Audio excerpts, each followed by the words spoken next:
বাংলাদেশের রক্ত নিয়েও সিন্ডিকেট শুরু হয়ে গেল ভাই। হসপিটালে রক্ত থাকার পর বলে রক্ত নাই। আসলে বাংলাদেশে জন্মগ্রহণ করে আমরা করছি জীবন সবচেয়ে বড় ভুল, আমাদের বাপ মা করছে ভুল। টুকরে সরকার বানাইছি আমরা, সেনাবাহিনীর হাতে সরকার দিছি, তারা বাংলাদেশের বালের উন্নয়ন করতে পারে না।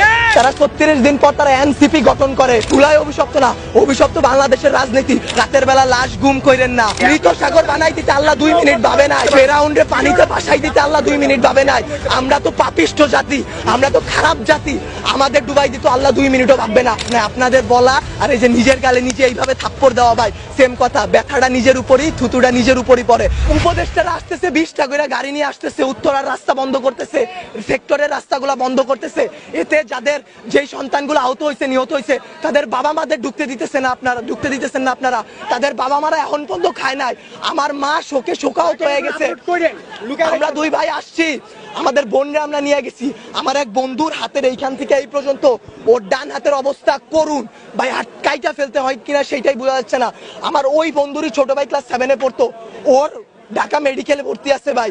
কি করব বলেন? আপনারা যে নিউজ দিতেছেন ভাই, মিনিমাম মারা গেছে 150 থেকে 200-র উপরে। আপনারা নিউজ দিতেছেন এইখানে 10 জন, ওইখানে 1 জন, এইখানে 2 জন।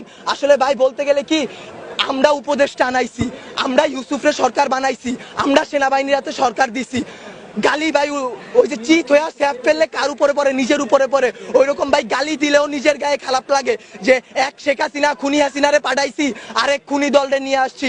দেশে এইসব হয়ে যায়, রাত 2টা 3টার সময় খবর আসে এইচএসসি পরীক্ষা বন্ধ। কেন ভাই আপনাদের, কেন 3টার সময় নিউজ দিতে হবে? রাতের 9টা বাজে আপনারা লাইভে যান নাই, রাতে আপনারা দেখেন নাই, দিনে আপনারা ছিলেন না। নটরডেম কলেজ এইচএসসি বন্ধ করার আগে তারা বন্ধ করে দেয়, ঢাকা কলেজ বন্ধ করে দেয়, আইডিয়াল কলেজ বন্ধ করে দেয়। আপনারা শিক্ষা উপদেষ্টা, আপনারা আইন উপদেষ্টা, আপনারা পরীক্ষা বন্ধ করেন না। আপনারা বলেন না পরীক্ষা চলমান থাকবে। কাদের নিয়ে পরীক্ষা দিবেন? আমরাই তো দেশের ভবিষ্যৎ, আমরাই তো ভবিষ্যৎ, তাই না? যারা মারা গেছে তারা আমাদের থেকে আরো ভালো ছিল, তারা আরো কিছু করতে পারতো। আপনারা আমাদের কথা ভাবতেছেন না, আপনারা ভাবতেছেন আপনাদের কথা। আপনাদের এইসব বলা আমার গলাটা ভাঙিয়া ফেলা ভাই, 2টা সেম কাজ। তার কারণ কি, আপনারা কোনো নিউজই দিবেন না, সব কাটকুট করে ফেলবেন আপনারা। যদি ভাই আপনারাও ভাই কোরআনকে সাক্ষী রেখে, আপনারাও মুসলমান, আপনাদেরও ধর্ম আছে, মুসলমান না হইলে আপনারা আপনাদের আল্লাহর উপর ভরসা করুন। আল্লাহ ছাড় দেয়, ছাইরা দিবে না। আজকে যেই বাচ্চাগুলো মারা গেছে তাদের বাপ মারা এখনো খায় নাই, তারা ভবিষ্যতে কোন দিন খাইতে পারবে তারা জানে না। তাদের অভিশাপ যদি ভাই আপনাদের উপর লাগে, সাংবাদিক সমিতি কেন, সম্পূর্ণ বাংলাদেশ লইরা উঠবে। আল্লাহর বিচার আপনারা দেখছেন। মৃত সাগর বানাই দিতে আল্লাহ 2 মিনিট ভাবে নাই। ফেরাউন্ডে পানিতে ভাসাই দিতে আল্লাহ 2 মিনিট ভাবে নাই। আমরা তো পাপিষ্ঠ জাতি, আমরা তো খারাপ জাতি, আমাদের ডুবাই দিত আল্লাহ 2 মিনিটও ভাববে না। বাংলাদেশের রাজনীতি ভাই, আপনারা বলতে পারেন জুলাই অভিশপ্ত মাস, গত বছর এত মানুষ মারা গেল, আজকে এত মানুষ মারা গেল।